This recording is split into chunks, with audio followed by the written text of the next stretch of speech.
बिस्मिल्लाहिर्रहमानिर्रहीम। अस्सलातु वस्सलामु अलैका या रसूल अल्लाह वाला आलिका व सहाबिका या हबीबल्लाह। अल्लाहुम्मा सल्लि अला मुहम्मद वाला आलि मुहम्मद व बारिक वसल्लिम वसल्लि अलैहि। अक्सर लोगों के ज़हन में ये ख़्याल पैदा हो जाता है जब उसको किसी अमल कामल किसी डॉक्टर हकीम से फ़ायदा नहीं पहुंचता, कोई ऐसे ही या उसके वहम में या उसके ख़्याल में या किसी के कहने की वजह से कि तुम्हारे ऊपर काला जादू है और इसके असरात की वजह से ऐसा हो गया है, बस उसकी नफ्सियात ने यूँ परवान चढ़ना है कि आप उसे लाख समझाएं, लाख उसका इलाज करें, लाख उसको किसी अमल कामल तबीब हकीम का बताएं, उसके ज़हन से ये बात उतरेगी नहीं कि मेरे ऊपर काला जादू हो गया है। काला जादू है क्या, कौन करता है, कैसे होता है? कोई मुसलमान तो इसका सोच भी नहीं सकता, तसव्वुर भी नहीं कर सकता कैसे होगा।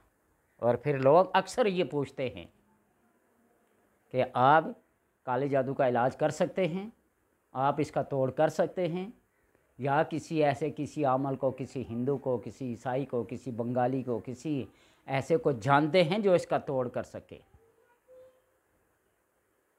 भाई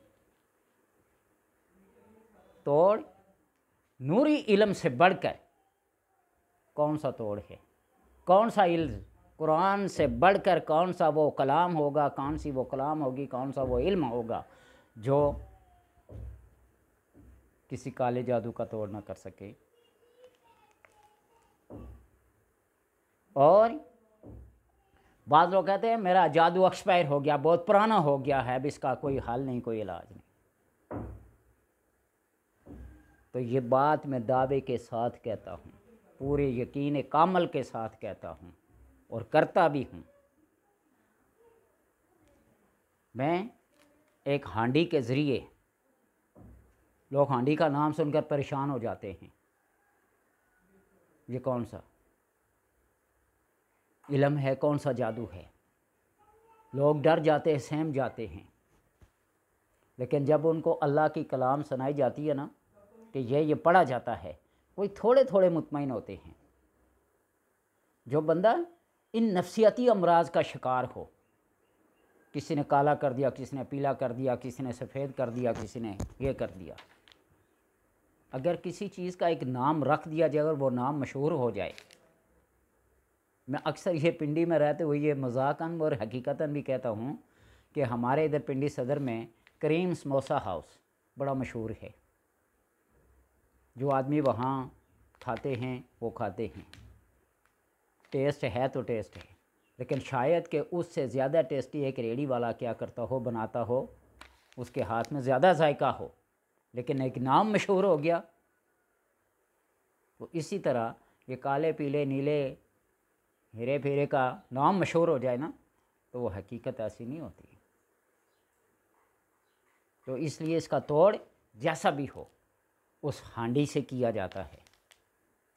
उसके अंदर कलाम नादी अली पढ़ा जाता है, सूरह शुरा की आयत वैज़ा बतश्तुम जब्बारीन फत्तकुल्लाह वातियून, इसको पढ़ा जाता है।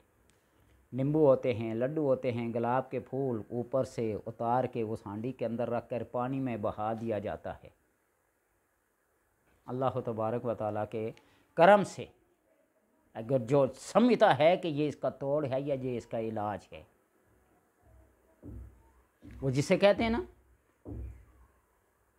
कि अमेरिका में या किसी यूरोपियन मुल्क में किसी को सज़ाए मौत देनी थी, तो उसे ये कहा गया कि सज़ाए मौत की जगह इसको सांप का डंग लगवाया जाए और उसके ऊपर कपड़ा पहना दिया, काली पट्टी पहना दी, या उसके सर को छिपा दिया गया और किसी तेज़ दहार नोकदार चीज़ से ऐसे वो निशान लगाए गए जिस तरह के सांप का डंक होता है, ऐसा उसे चुभन सी महसूस हुई और उसके ऊपर से कपड़ा हटाया और वहाँ निशान लगा हुआ था। वो इस डर और इस खौफ की वजह से मर गया कि मुझे सांप ने काट लिया है, डस लिया है। मेंढक اور سانپ کے زہر کا کمپیریزن کیا جائے اگر تو مینڈک کا زہر جو ہوتا ہے وہ زیادہ خطرناک ہے بنسبت سانپ کے۔ لوگ سانپ سے ڈرتے ہیں لیکن مینڈک سے نہیں ڈرتے، ایک بات ہے، یہ نفسیات کا اثر ہے۔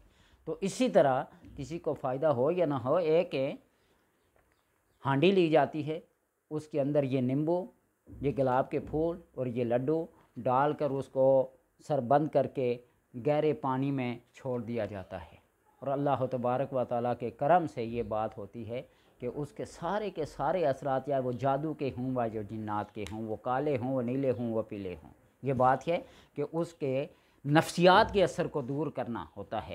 اصل جو کام ہوتا ہے وہ کلام کا ہے، لیکن اس ہانڈی وغیرہ کو رکھنا یا اس طرح یہ سارے اجزائے ترکیبی جو ہوتے ہیں ان کو بنا کے سامنے پیش کرنا، یہ بات اس کی نفسیات کے۔ جس طرح ڈاکٹر کے پاس جاتے ہیں نا تو وہ بہت ساری گولیاں دے کے اس میں کام کی گولی ایک ہی ہوتی ہے، باقی ایسی فرضی سی ہوتی ہیں، یہ نیلی پیلی کالی پڑیا سی باندھ کے دے دیتے ہیں نا شاپر میں ڈال کے، تو اس میں کام کی گولی صرف ایک ہی ہوتی ہے، لیکن مریض کے اس نفسیات کو کیا کرنے کے لیے، قابو کرنے کے لیے نا، تو ایسا کیا جاتا ہے۔ تو اس طرح جو کالے جادو کے مارے ہوئے ہیں، ڈسے ہوئے ہیں، اور ان کی نفسیات، ان کا اعتقاد، ان کا یقین یہ ہو گیا ہے کہ یہ اب کسی نوری علم سے اس کی کاٹ نہیں ہے، یہ ایکسپائر ہو گیا ہے، کسی ہندو کے پاس، کسی عیسائی کے پاس، کسی بنگالی کے پاس جانا چاہیے۔ یہ سوچ ہی گمراہی کی سوچ ہے۔ نجومی کے پاس جا کر اپنا حساب لگوانا یہ کفر ہے۔ تو اس طرح عیسائی کے پاس جانا، کسی یہودی کے پاس جانا، کسی بنگالی کے پاس جانا، کسی اور کے پاس جانا، یہ اس طرح اس کے علم کا کاٹ نہیں ہوگا، بلکہ اور زیادہ کیا ہوگا، اضافہ ہوگا۔ جب اس نے قرآن سے منہ پھیرا نا، نوری علم سے منہ پھیرا، تو اس کے قسمت میں پھر اور کچھ نہیں آئے گا۔ تو اس لیے میں کہتا ہوں کہ ایسی نفسیات سے، ایسی کمزور اعتقادی سے بچیں۔ اللہ تبارک و تعالیٰ اپنے کلام کی وجہ سے تمہارے امراض کو ختم کر دے گا۔